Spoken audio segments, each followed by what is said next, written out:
વિદ્યાર્થી મિત્રો, ધોરણ 12માં ઘણા બધા વિદ્યાર્થીઓની કમેન્ટ્સમાં અને એમ પણ મને મેસેજ મળતા હતા કે મેડમ ધોરણ 12ના વિડીયો મૂકો. તો મિત્રો ધોરણ 12માં હવે આપણે મુખ્ય જે બે પ્રકરણ બાકી છે બાયોટેકના એની શરૂઆત કરીએ છીએ. આજે આપણે ચાલુ કરીશું પ્રકરણ નંબર 11 બાયોટેકનોલોજી સિદ્ધાંતો અને પ્રક્રિયાઓ. ખૂબ અગત્યનું પ્રકરણ છે. આનું વેઇટેજ પણ મિત્રો વધારે છે અને એટલા માટે પણ અગત્યનું કે આપણને નીટ અને ગુજકેટ એક્ઝામમાં પણ આ વારંવાર પૂછાતા હોય છે આમાંથી ઘણા બધા પ્રશ્નો. અને બીજી વસ્તુ મિત્રો કે કદાચ થોડી ટેકનોલોજીકલ ટર્મ છે એટલે થોડુંક અઘરું પણ લાગે છે વિદ્યાર્થીઓને, પણ એટલું અઘરું પ્રકરણ નથી મિત્રો. આપણે સમજીશું સ્ટેપ બાય સ્ટેપ અને સરળતાથી તમને એકદમ સરળતાથી તૈયાર થઈ જશે. તો શરૂ કરીએ મિત્રો બાયોટેકનોલોજી સિદ્ધાંતો અને પ્રક્રિયાઓની. હવે મિત્રો કેટલાક વિદ્યાર્થીઓ એવું પણ કહેશે કે મેડમ 30% અભ્યાસક્રમમાં પહેલો મુદ્દો નથી, પણ એ સમજ્યા વગર મિત્રો આપણે પ્રક્રિયાની શરૂઆત નથી કરી શકતા. એટલે આપણે એને ટૂંકમાં સમજી અને આગળ પ્રક્રિયાઓની શરૂઆત કરીશું. તો મિત્રો બાયોટેકનોલોજી જે છે, આ જે વર્ડ છે બાયો એન્ડ ટેકનોલોજી, મતલબ બાયો મીન્સ સજીવ, જીવ, એની પર કેટલીક પ્રક્રિયાઓ કરવામાં આવે છે. હવે પ્રક્રિયાઓ કરવાનો હેતુ શું? તો કંઈક આપણને ફાયદાકારક પરિણામો મેળવવા છે. કદાચ આપણે રોગોનું નિદાન શોધવું છે, ગંભીર બીમારીઓમાંથી મુક્તિ મેળવવી છે, કોઈક એવા ઉત્પાદનો મેળવવા છે, વગેરે જેવા જે કારણો છે મિત્રો, એવા જે પરિણામો મેળવવા માટે આપણે જીવો ઉપર ટેકનોલોજીની મદદથી કંઈક ફેરફારો કરીએ છીએ. આવા જે ફેરફારો છે એને આપણે મિત્રો શું કહીએ છીએ? બાયોટેકનોલોજી. શું કહીશું મિત્રો? આપણે એને બાયોટેકનોલોજી તરીકે મિત્રો આપણે એને ઓળખીએ છીએ. માટે મિત્રો કામ કરતી જે સંસ્થા છે એને આપણે કહીએ છીએ EFB, જેને આપણે ઓળખીએ છીએ મિત્રો યુરોપિયન ફેડરેશન ઓફ બાયોટેકનોલોજી.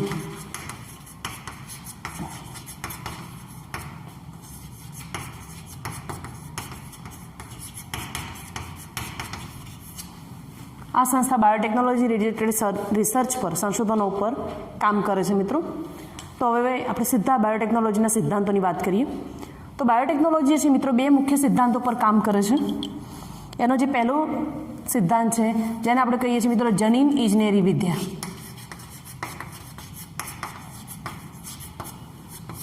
શું કહીશું આપણે? જનીન ઇજનેરી વિદ્યા. બંને વચ્ચેનો તફાવત મિત્રો સમજવાનો છે. અને જે બીજી પ્રક્રિયા છે એને આપણે કહીએ છીએ જૈવ પ્રક્રિયા જનીન ઇજનેરી વિદ્યા. આની અંદર મિત્રો શું કરવામાં આવે? તો આની અંદર જે સજીવ છે એ સજીવમાં જે આનુવંશિક દ્રવ્ય છે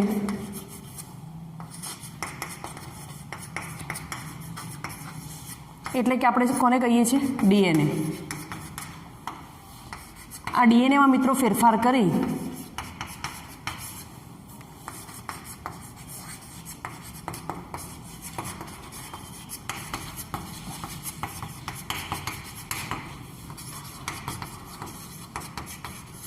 એ સજીવનું જે જનીનદ્રવ્ય છે, જે DNA છે, એ DNAની અંદર મિત્રો થોડો ઘણો ફેરફાર કરી અને સજીવના બાહ્ય સ્વરૂપીય લક્ષણોમાં ફેરફાર કરવું, તો આપણે એને કહીએ છીએ મિત્રો જનીન ઇજનેરી વિદ્યા, જેનેટિક એન્જિનિયરિંગ તરીકે આપણે એને ઓળખીએ છીએ. અને બીજી મિત્રો જે શાખા છે, બીજો જે સિદ્ધાંત છે એનો, જેને આપણે કહીએ છીએ જૈવ પ્રક્રિયા ઇજનેરી વિદ્યા. શું કહીએ છીએ મિત્રો એને? જૈવ પ્રક્રિયા ઇજનેરી વિદ્યા. આની અંદર મિત્રો શું કરાય છે? તો અહીંયા સૂક્ષ્મ જીવોનું સંવર્ધન કરવામાં આવે, એટલે કે એમને ઉછેરી અલગ અલગ પ્રયોગો કરી અને આ સૂક્ષ્મ જીવોમાંથી મિત્રો રસી, દવાઓ, કેટલાક એન્ટીબાયોટિક્સ મેળવવામાં આવે છે. એટલે આ બંને વચ્ચેનો તફાવત મિત્રો સમજવાનો. પહેલામાં જે છે જનીનદ્રવ્યમાં ફેરફાર કરી અને યજમાનના બાહ્ય સ્વરૂપી લક્ષણોમાં ફેરફાર કરવો છે. અને જૈવ પ્રક્રિયા ઇજનેરી વિદ્યાની અંદર મિત્રો તો એ જે સૂક્ષ્મજીવો છે, બેક્ટેરિયા છે, વાયરસ છે, એને લેબમાં ઉછેરવામાં આવે, એમના જનીનદ્રવ્યમાં ફેરફાર કરવામાં આવે, મોટા પાયે એમને ઉછેરી એમાંથી એન્ટીબાયોટિક્સ, રસીઓ, કેટલીક દવાઓ વગેરે મિત્રો તૈયાર કરવામાં આવે. તો આ બંને વચ્ચેનો મેઇન ડિફરન્સ છે. હવેના પેરેગ્રાફની અંદર મિત્રો તમને જે વાત કરી છે એમાં રિકોમ્બિનન્ટ DNA ટેકનોલોજી એટલે શું એની એક મિત્રો આપણને વાત કરેલી છે કે રિકોમ્બિનન્ટ DNA ટેકનોલોજી એટલે શું. તો આનું સૌપ્રથમ નિદર્શન જે છે મિત્રો એ કોહેન અને બોયરે દર્શાવ્યું હતું. સૌપ્રથમ રિકોમ્બિનન્ટ DNA ટેકનોલોજી માટે જે વાહકનો ઉપયોગ થયો એનો ઉપયોગ મિત્રો કોણે કર્યો હતો? કોહેન અને બોયરે. આપણે સમજવા માટે વાત કરીએ છીએ કે ભાઈ કોઈ એક સજીવ છે આ કોઈ એક યજમાન કોઈ સજીવ છે, સપોઝ આ ઈ કોલાઈ છે, આ ઈ કોલાઈનું જનીન દ્રવ્ય છે. આપણને એની અંદર કોઈ ખાસ ફેરફાર કરવો છે તો આપણે શું કરીએ છીએ, ઈ કોલાઈના જનીન દ્રવ્યમાં ફેરફાર કરીએ. તો ઈ કોલાઈનું જનીન દ્રવ્ય બહાર કાઢી એની સાથે અન્ય કોઈનું જનીન દ્રવ્ય આપણે અથવા તેમાં કોઈ ફેરફાર કરીએ છીએ અને પછી આ જનીન દ્રવ્યને ઈ કોલાઈ સાથે મળતો અથવા ઈ કોલાઈને મળતો આવતું બેક્ટેરિયા, જેમ કે સાલ્મોનેલા, બુકમાં આપ્યું છે એ જ લઉં છું નામ. આ સાલ્મોનેલાની અંદર આ ઈ કોલાઈનું ડીએનએ આપણે ટ્રાન્સફર કરીએ છીએ અને ઈ કોલાઈનું ડીએનએ જે છે એ સાલ્મોનેલાના ડીએનએ સાથે જોડાઈ જશે. હવે બેક્ટેરિયા છે એનું જીવનચક્ર નાનું હોય, એ ઝડપથી વૃદ્ધિ કરે, આદિકોષ કેન્દ્રી છે, દ્વિભાજનથી પ્રજનન કરે, એટલે એ શું કરશે, એકમાંથી બેમાં વિભાજિત થશે. એ રીતે ક્રમશઃ એની વૃદ્ધિનું ગુણન ચાલુ રહેશે. જેટલી વખત કોષ વિભાજિત થાય એટલી વખત કોષમાં જનીન દ્રવ્ય બેવડાય. એટલે જેટલી વખત સાલ્મોનેલા વિભાજિત થશે એટલી વખત સાલ્મોનેલાનું જનીન દ્રવ્ય મિત્રો બેવડાશે. એની સાથે સાથે આપણું જે મોકલેલું જનીન દ્રવ્ય છે એ પણ કેવું થઈ જાય, બેવડાઈ જાય. હવે આ જે આપણે જનીન દ્રવ્યમાં ફેરફાર કર્યો છે તો આ જનીન દ્રવ્યને આપણે શું બોલીએ છીએ, આરડીએનએ, એટલે કે આપણે એને શું કહીશું, રીકોમ્બિનેન્ટ ડીએનએ તરીકે આપણે એને ઓળખીએ છીએ. આ મિત્રો મેં તમને ઓવરઓલ થોડીક વાત કરી ઉપર પણ આપણે કોઈ પણ જનીનને રીકોમ્બિનેન્ટ જનીનમાં ફેરવવું છે અથવા તેને રીકોમ્બિનેન્ટ ડીએનએમાં આપણે ફેરવવું છે તો એના 3 મેઇન સ્ટેપ છે. પહેલું, જે તે ઇચ્છિત ડીએનએ છે એને ઓળખ કરવી. નંબર 2, ઇચ્છિત ડીએનએને એકવાર ઓળખી લીધું પછી આ ડીએનએને એની અંદર એના ફેરફારો કરવા, એને ચોક્કસ જગ્યાએથી કાપવું. નંબર 3, જે તે વાહકમાં એને દાખલ કરવું. અને નંબર 4, એની નકલો તૈયાર કરવી. આ મિત્રો એના મુખ્ય 4 સ્ટેપ્સ છે. એ બધા જ મિત્રો આપણે પ્રક્રિયામાં સમજીશું. 30% અભ્યાસક્રમમાં નથી, અહીંયાથી કોઈ પ્રશ્ન પણ આપણને નથી પૂછાતો, MCQ પણ નથી, એટલે આ મુદ્દાની થોડીક મેં ઉપર મિત્રો વાત કરી આપને. પણ હવે આપણે જે વાત કરવા જઈએ છીએ મુદ્દાની, 3 માર્ક્સનો ખૂબ અગત્યનો પ્રશ્ન છે અને એ છે રેસ્ટ્રિક્શન ઉત્સેચકો. તો રેસ્ટ્રિક્શન ઉત્સેચકોની મિત્રો જે શોધ થઈ એ કેવી રીતે થઈ એ સમજવું ખાસ જરૂરી છે. આ થિયરી કેવી રીતે ડેવલપ થઈ તો મિત્રો એ જોવા આવ્યું કે લેમડા ફેઝ વાયરસ જે છે, લેમડા ફેઝ બેક્ટેરિયોફેઝ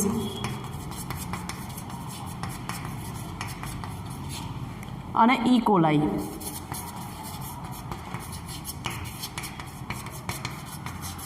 બેક્ટેરિયા. હવે એવું જોવામાં આવ્યું કે આ જે લેમડા ફેઝ બેક્ટેરિયોફેઝ છે એ ઈ કોલાઈને નુકસાન કરતા છે. ઈ કોલાઈને શું કરે છે, નુકસાન કરતા છે. કેમ કે તમને ખબર છે બેક્ટેરિયોફેઝની વ્યાખ્યા આપણે શું કરીએ છીએ, એવા વાયરસ કે જે બેક્ટેરિયાને ખાઈને જીવે છે એને આપણે શું કહીશું, બેક્ટેરિયોફેઝ કહીએ છીએ, બરાબર ને. તો આ જે બેક્ટેરિયોફેઝ છે કોને નુકસાન કરે છે, ઈ કોલાઈ બેક્ટેરિયાને નુકસાન કરતા છે. તો એની સામે બચવા માટે ઈ કોલાઈ એક રક્ષણાત્મક ક્રિયાવિધિ દર્શાવે છે, એક ડિફેન્સ મેકેનિઝમ દર્શાવે છે, જેના આધારે રેસ્ટ્રિક્શન ઉત્સેચકોની મિત્રો શોધ થઈ. તો ઈ કોલાઈ બેક્ટેરિયા જે છે, આ ઈ કોલાઈ બેક્ટેરિયા બેક્ટેરિયોફેઝથી બચવા માટે, બેક્ટેરિયોફેઝ યાની કે લેમડા વાયરસ, એનાથી બચવા માટે ખાસ પ્રકારના ઉત્સેચકોને સક્રિય કરે છે.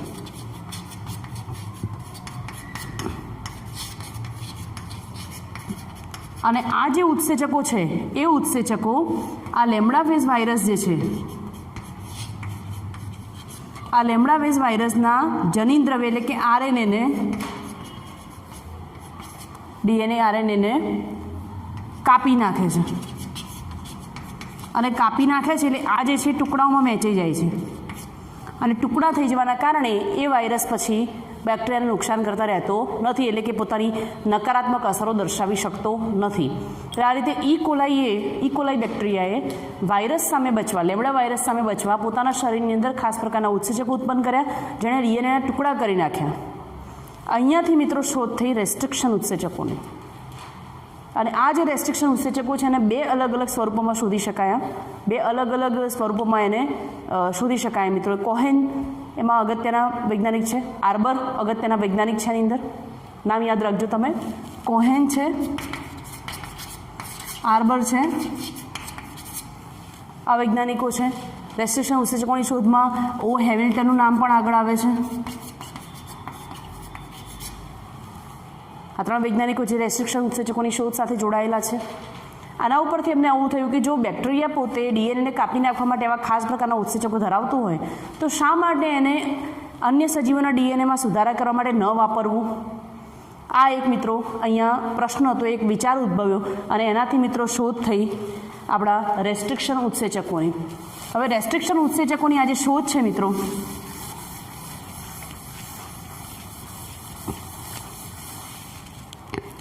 એના વિશે જો જોઈએ તો રેસ્ટ્રિક્શન ઉત્સેચકો જે છે એને 2 સ્વરૂપોમાં જોવામાં આવે છે. એક છે એને આપણે કહીએ છીએ મિથાઇલેટેડ સમૂહ,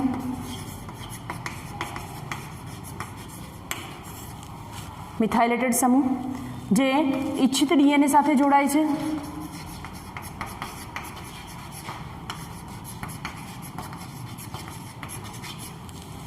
અને બીજો ટુકડો જે જોયો, જે બીજો અન્ય ટુકડો જોયો એ મિત્રો એમાં જોવામાં આવ્યું કે આ જે ટુકડો છે એ ડીએનએને કાપી નાખે છે. શું કરે છે? ડીએનએને કાપી નાખે છે. એ વખતે ખબર નહોતી કે ડીએનએને જે કાપતો આ જે ટુકડો છે એ શું છે, પણ ત્યાર પછી એને નામ આપવામાં આવ્યું કે રેસ્ટ્રિક્શન એન્ડોન્યુક્લિએઝ છે. કોણ છે? રેસ્ટ્રિક્શન એન્ડોન્યુક્લિએઝ, એટલે કે રેસ્ટ્રિક્શન ઉત્સેચક છે એવું પછી મિત્રો એને નામ આપવામાં આવ્યું. આ રીતે મિત્રો રેસ્ટ્રિક્શન ઉત્સેચકોનો વિચાર ઉદ્ભવ્યો. આ તમારે મિત્રો થિયરીમાં તમે 3 માર્ક્સના પ્રશ્નમાં લખવા ઈચ્છતા હોય તો લખી શકો છો, બરાબર છે. નહીં તો કદાચ તમને એવું લાગે કે મેડમ હિસ્ટ્રી તો એની અંદર નથી આપેલી અને કદાચ તમારે બોર્ડની પરીક્ષામાં નથી લખવી તો ધેટ્સ ઓકે, તમે સ્કીપ કરી શકો, પણ આ તો તમારે લખવું જ પડે વિધાન કે આ રીતે ઉત્સેચકોની મિત્રો શોધ થઈ. ત્યાર પછીનો મુદ્દો મિત્રો આપણે લખવાનો થાય, કેમ કે જ્યારે પણ તમે પ્રશ્ન લખો છો ત્યારે હંમેશા સ્ટેપમાં લખાવો જોઈએ મિત્રો. પ્રશ્ન તમે આડેધડ લખી શકો નહીં. આ જે રેસ્ટ્રિક્શન ઉત્સેચકો છે મિત્રો એને જૈવિક કાતરો તરીકે ઓળખવામાં આવે છે. શું કહેવાય છે ને? જૈવિક કાતરો તરીકે ઓળખવામાં આવે. કેમ કે ડીએનએ અણુ જે છે એ સજીવોનો અણુ છે. આ ડીએનએને કાપે છે એટલા માટે એને શું કહેવાય છે કે એને જૈવિક કાતરો તરીકે આપણે ઓળખીએ છીએ. રેસ્ટ્રિક્શન ઉત્સેચકો જે છે મિત્રો એના નામકરણની વિધિ છે. આ તમારો 1 માર્ક્સનો એમસીક્યુ હોઈ શકે અને 3 માર્ક્સનો જે પ્રશ્ન પૂછે ટૂંક નોંધ લખો રેસ્ટ્રિક્શન ઉત્સેચકો, તો એમાં તમારે આ ખાસ લખવું જ પડશે. અને એમસીક્યુમાં પણ હોઈ શકે છે કે રેસ્ટ્રિક્શન ઉત્સેચકોનું નામકરણ.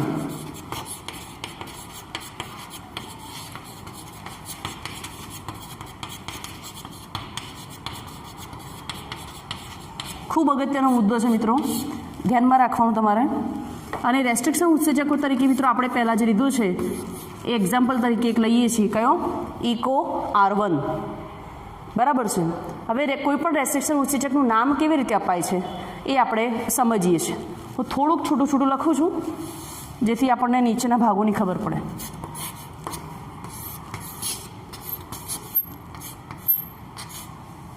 Is it? હવે આ ઇકો R1ની અંદર આ રીતે જ આ જે પદ્ધતિ છે આ પદ્ધતિ પ્રમાણે દરેક રેસ્ટ્રિક્શન ઉત્સેચકોને મિત્રો નામ આપવામાં આવે, જેમાં આ જે પહેલું એક અક્ષર છે ઈ, આ જે છે મિત્રો એ જે બેક્ટેરિયા કે વાયરસમાંથી એને અલગીકૃત કરાયો હોય એ બેક્ટેરિયાની જાતિ સૂચવે છે.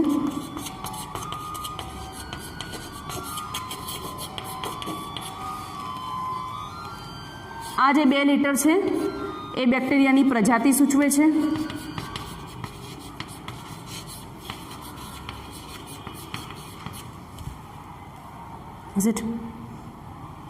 આર જે છે મિત્રો એ એનો સ્ટ્રેન સૂચવે છે કે એને કઈ સ્ટ્રેન એટલે કે શૃંખલામાંથી મેળવવામાં આવ્યો છે, કેમ કે એ બેક્ટેરિયાની એક કરતાં વધારે શૃંખલાઓ અવેલેબલ હોઈ શકે. અને આઈ એનો શોધ ક્રમાંક દર્શાવે છે કે ભાઈ કયા ક્રમમાં આ ઉત્સેચકને શોધવામાં આવેલો છે. Is it? તો અહીંયા ઈ જે છે એ આના માટે છે મિત્રો ઇશેરિશિયા. ઈ ફોર શું દર્શાવે છે? ઇશેરિશિયા. CO એ મિત્રો છે કોલાઈ માટે, એટલે આ નામ પૂરું થઈ ગયું, ઇશેરિશિયા કોલાઈ. આર જે છે મિત્રો એ એની સ્ટ્રેન એટલે કે શૃંખલા સૂચવે છે આપણે કહ્યું એમ.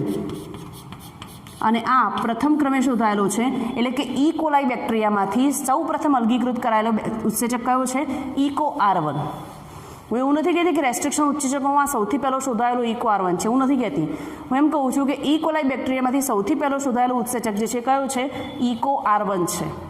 આ પ્રમાણે ઉત્સેચકોનું નામકરણ કરવામાં આવે છે. આ સિસ્ટમ મિત્રો બધાને લાગુ પડે. જેમ કે HindII એક બીજું આપણે એક્ઝામ્પલ લઈ લઈએ અહીંયા, જેથી તમને કદાચ કોઈ ડાઉટ હોય તો પણ ક્લિયર થઈ જાય. અને આ મિત્રો ખૂબ અગત્યનું MCQ છે, તમારે બોર્ડ પરીક્ષાના MCQમાં હોવાની પૂરેપૂરી સંભાવનાઓ છે. એ રીતે આપણે મિત્રો લઈએ છીએ. આપણી પાસે છે HindII, જ્યાં H બરાબર છે હિમોફિલિયા, IN બરાબર છે ઇન્ફ્લુએન્ઝી, એટલે કે આ બેક્ટેરિયા કયા છે? Haemophilia influenzae, is it? અને 2 એ એનો શોધ ક્રમાંક છે, D એની સ્ટ્રેઇન છે. આ પ્રકારે મિત્રો તમને નામકરણની ખબર પડે. આ પ્રકારે નામકરણ કરાય છે. અત્યારે હાલની તારીખમાં મિત્રો 800થી વધારે, આમ તો 900 છે, 900થી વધારે રેસ્ટ્રિક્શન ઉત્સેચકો હાજર છે.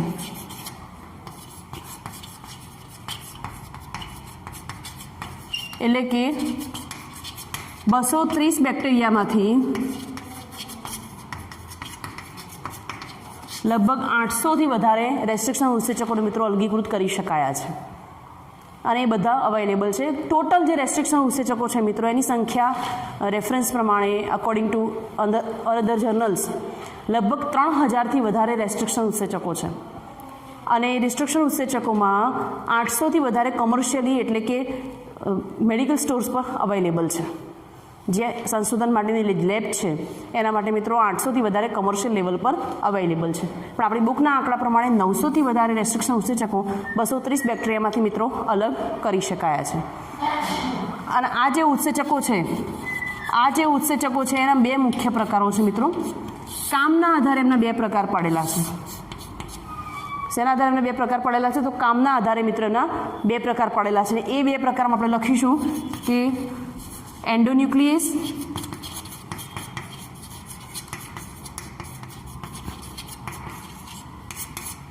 અને બીજો જે છે એ છે એક્ઝોન્યુક્લિયસ.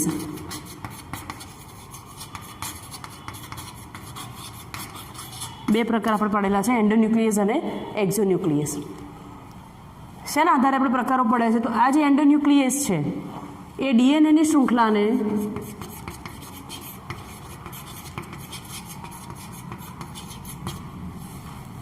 મધ્ય ભાગેથી, સામાન્ય રીતે આપણે કહીએ છીએ કે અંદરથી,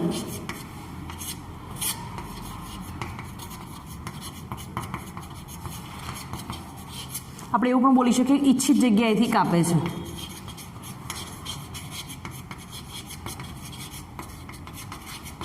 અને જ્યારે એક્ઝોન્યુક્લિયસ છે એ ડીએનએની શૃંખલાને છેડેથી કાપે છે.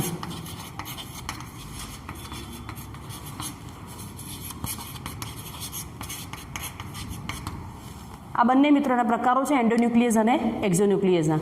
એન્ડોન્યુક્લિયસ છે, ઉદાહરણ તરીકે આપણે સમજીએ મિત્રો, તો આ ડીએનએની શૃંખલા છે, ત્રીજો છેડો, પાંચમો છેડો, પાંચમો અને આ ત્રીજો છેડો. આ પ્રકારની ડીએનએની શૃંખલા છે. હવે કોઈ મધ્ય ભાગેથી જોડાણ કરવું છે, તોડવું છે, તો એના માટે કયું ઉત્સેચક જોઈશે? એન્ડોન્યુક્લિયસ. પણ જો તમારે એને અહીંયા છેડેથી કાપવો છે તો કયો ઉત્સેચક જોઈશે? એક્ઝોન્યુક્લિયસ. તો એ આ બંને ઉત્સેચકોનો પ્રકાર શેના આધારે પાડેલો છે કે ભાઈ ડીએનએને કઈ જગ્યાએથી કાપે છે, એના આધારે આ ઉત્સેચકોના મિત્રો 2 પ્રકારો પાડેલા છે.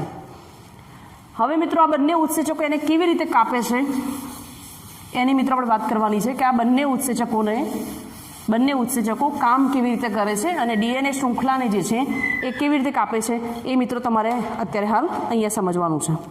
તો અહીંયા મિત્રો આપણે જોઈએ કે આ જે રેસ્ટ્રિક્શન ઉત્સેચકો જે છે એ ચોક્કસ ઓળખ શૃંખલાથી એને કાપે છે. શું કરે છે? ઓળખ શૃંખલાના સ્થાનેથી એને કાપે છે. બરાબર. અને આ જે ઓળખ શૃંખલા છે, આ ઓળખ શૃંખલા મિત્રો 6 ન્યુક્લિયોટાઇડ બેઝ પેરની બનેલી છે.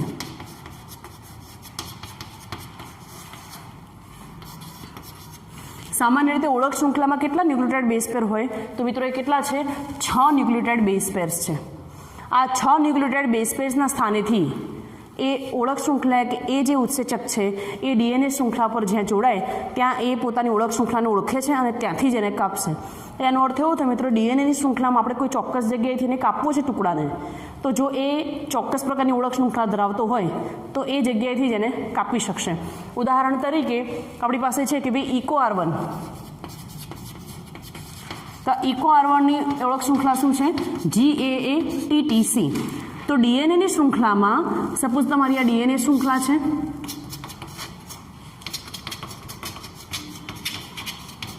બરાબર છે, આ ડીએનએ શૃંખલા છે. તો જ્યારે આ ઉત્સેચક એની સાથે જોડાય EcoR1, તો એને કઈ જગ્યાએથી કાપશે? ફક્ત એ જગ્યાએથી કે જ્યાં એની ઓળખ શૃંખલા છે, અન્ય કોઈ ભાગોમાં જોડાતું નથી અને ત્યાંથી એનો ટુકડો પણ કરતો નથી. પોતાની ઓળખ શૃંખલાના સ્થાનેથી જ એ ટુકડો કરે છે મિત્રો. અને આ જે ઓળખ શૃંખલા છે, આ ઓળખ શૃંખલા કેવા પ્રકારની છે? ઓળખ શૃંખલા વિશે આપણે એક વસ્તુ સમજી ગયા, શું કે બે 6 ન્યુક્લિયોટાઇડ બેઝ પેરની લગભગ બનેલી હોય છે. અને ઓળખ શૃંખલા જે છે મિત્રો એ પેલિન્ડ્રોમ પ્રકારની હોય. કેવી હોય? પેલિન્ડ્રોમ પ્રકારની. એટલે કે તમે એને ત્રીજા છેડાથી પાંચમા છેડા તરફ જુઓ અને પાંચમા છેડાથી ત્રીજા તરફ જુઓ તો એક સમાન વંચાય એવી હોવી જોઈએ. પેલિન્ડ્રોમનો મિનિંગ તમે શું કરો છો કે એમાં રહેલા જે ન્યુક્લિયોટાઇડ્સ છે, આ ન્યુક્લિયોટાઇડ ત્રીજા છેડાથી પાંચમા છેડા તરફ અને પાંચમા છેડાથી ત્રીજા છેડા તરફ સમાન વંચાતા હોવા જોઈએ. આ રીતે વંચાય તો આપણે શું કહીએ છીએ? પેલિન્ડ્રોમ. એક પેલિન્ડ્રોમ ગુજરાતી વર્ડનું ઉદાહરણ આપણને બુકમાં આપેલું છે. કયું? તમે જુઓ, મલયાલમ. તમે આને આગળથી વાંચો કે પાછળથી વાંચો, કેવું વંચાય? એક સમાન. ઇંગ્લિશ વર્ડ્સમાં કેટલાક જોઈએ તો જુઓ, ડેડ. આગળથી વાંચો કે પાછળથી વાંચો? મોમ. આ બધા શબ્દો છે મિત્રો, આ બધાને શું કહીએ છીએ આપણે? પેલિન્ડ્રોમ. એટલે કે ન્યુક્લિયોટાઇડ બેઝ પેર શૃંખલા પણ કેવી છે? પેલિન્ડ્રોમ પ્રકારની હોઈ શકે. હવે જો આ એક શૃંખલા છે તેની પ્રતિ સમાંતર શૃંખલા કેવી હોય? બિલકુલ એના જેવી જ હોય. કેવી રીતે? અહીંયા સીની સામે શું આવે? G, A, T, T અને C. હવે તમે આને અહીંયાથી આમ વાંચો કે અહીંયાથી આમ વાંચો, બંને કેવું વંચાય? સમાન. એટલે ઓળખ શૃંખલા મિત્રો હંમેશા માટે કેવી હોય છે? પેલિન્ડ્રોમ પ્રકારની ઓળખ શૃંખલાઓ આપણે જોઈએ છીએ. આ એક મુદ્દો તમારે લખવાનો થાય. ત્યાર પછી મિત્રો એની કાપવાની ક્રિયાવિધિ, એ કેવી રીતે એને કાપે છે? તો આ જે શૃંખલાઓ છે એ બે પ્રકારના છેડા બનાવી એને કાપે છે.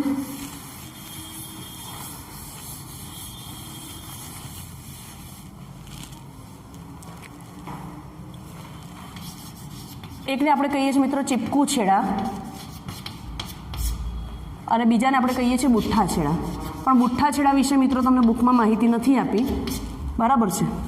ચીપકુ છેડા વિશે આપણે માહિતી આપેલી છે. તો ચીપકુ છેડા એટલે જે આ જે ઉત્સેચકો ડીએનએની શૃંખલાને કાપે છે,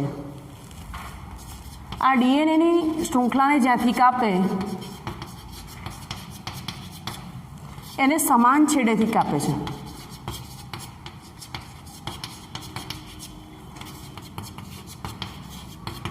કેવી રીતે કાપે છે? કે જે ટુકડો કરે ત્યાં બંને છેડે એક સમાન છેડા રહે એવી રીતે મિત્રો એને કાપે છે. ઉદાહરણ તરીકે અહીંયા કોઈ એક શૃંખલાની વાત કરું છું, ત્રીજા છેડાથી પાંચમા છેડા તરફની એક શૃંખલાની વાત કરું છું. હવે આની અંદર ઘણા બધા છે, પણ suppose A G, A, T, T, C. તો એને કયા છેડેથી કાપે છે? આ એક છેડેથી કાપે છે, બરાબર છે. હવે એની સામે કોઈ બીજી શૃંખલા આવશે તો ઓબ્વિયસલી એ કેવી રીતે ગોઠવાશે? પ્રતિ સમાંતર. એટલે કે અહીંયા ત્રીજો છેડો છે તો અહીં કયો છેડો આવશે? પાંચમો છેડો અને ત્રીજો છેડો આવશે. તો એને કેવી રીતે કાપશે? તો મિત્રો અહીંયા C સ્થાનેથી જોડાણ કરશે, અહીંયા આમ કાપેલું હશે,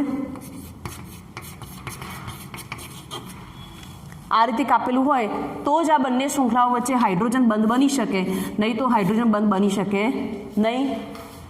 ઇઝ ઇટ?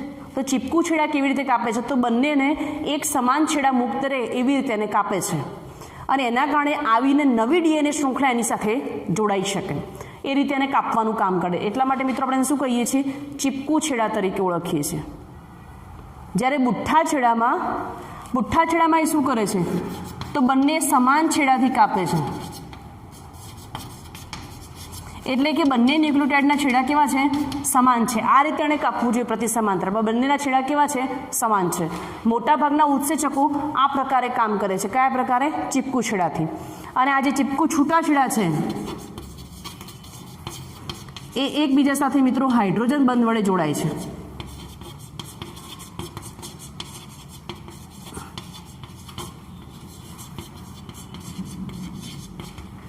કેવી રીતે જોડાય છે મિત્રો? હાઇડ્રોજન બંધ વડે એકબીજા સાથે જોડાય છે. કેમ કે તમને ખબર છે કે જો આ કોઈ એક શૃંખલાનો ચીપકુ છેડો હોય, સપોઝ આ કોઈ એક સજીવનો ચીપકુ છેડો છે, આ કોઈ બીજા સજીવનો ડીએનએ આપણે એની સાથે જોડવું છે, તેના માટે બંને જગ્યાએ એને EcoR1ની સારવાર આપવી પડે, તો જ બંને એક સમાન છેડેથી તૂટશે અને સમાન છેડેથી બંને વચ્ચે જોડાણ થઈ શકશે. તમને ખબર છે ગ્વાનિન અને સાઇટોસિન વચ્ચે 3 નબળા હાઇડ્રોજન બંધથી જોડાય, તો જ આ બંને વચ્ચે હાઇડ્રોજન બંધ બની શકે, અને બંને વચ્ચે હાઇડ્રોજન બંધ બને તો જ બંને ન્યુક્લિયોટાઇડ એકબીજા સાથે મિત્રો જોડાઈ શકે. આ પ્રકારે રેસ્ટ્રિક્શન ઉત્સેચકો જે છે એ ચીપકુ છેડાથી મહત્તમ કામ કરી અને શૃંખલાઓને પહેલાં તો કાપવાનું કામ કરે છે, અને બંને કાપેલા છેડા લાઇગેઝ ઉત્સેચક વડે જોડાય છે. કયું ઉત્સેચક મિત્રો? યાદ રાખવાનું, લાઇગેઝ ઉત્સેચક વડે જોડાય છે. તો મિત્રો આપણે શરૂઆતથી વાત કરી બાયોટેકનોલોજી એટલે શું, એની પ્રાથમિક સમજ મેં તમને આપી. ઉત્સેચકોની ઓળખ, રેસ્ટ્રિક્શન ઉત્સેચકોની શોધ કેવી રીતે થઈ. સૌથી પહેલાં આપણે સમજ્યા કે રેસ્ટ્રિક્શન ઉત્સેચકો શું છે. એના 2 ભાગો, મિથાઇલેટેડ સમૂહ અને એક ભાગ કે જે ડીએનએને કાપે છે. ત્યારબાદ આપણે એનું નામકરણ જોયું, ત્યારબાદ આપણે ઉત્સેચકોની સંખ્યા જોઈ, ત્યારબાદ આપણે ઓળખ શૃંખલાની વાત કરી, ત્યાર પછી મિત્રો આપણે એના 2 પ્રકારો એક્ઝોન્યુક્લિયસ અને એન્ડોન્યુક્લિયસની પણ વાત કરી, અને છેલ્લે આપણે એના ચીપકુ છેડાની મિત્રો અહીંયા વાત કરી. તો ખૂબ સરળતાથી મિત્રો તમે રેસ્ટ્રિક્શન ઉત્સેચકો સમજી શક્યા હશો, અને હવે કદાચ તમારી બુકની આકૃતિ તમે જોશો તો પણ તમને ઇઝીલી ક્લિયર થઈ જશે. કોઈ ડાઉટ લગભગ રહેતું નથી મિત્રો. છતાં પણ તમારી કોઈ કમેન્ટ હોય તો ચોક્કસ અપડેટ કરજો મિત્રો. હું તમને ડેફિનેટલીનો રિપ્લાય કરીશ, એનો પોઝિટિવ રિસ્પોન્સ મળે એવો મહત્તમ પ્રયત્ન કરીશ. તો આજના સેશન માટે મિત્રો આટલું જ. મળીએ નેક્સ્ટ સેશનમાં. Thank you.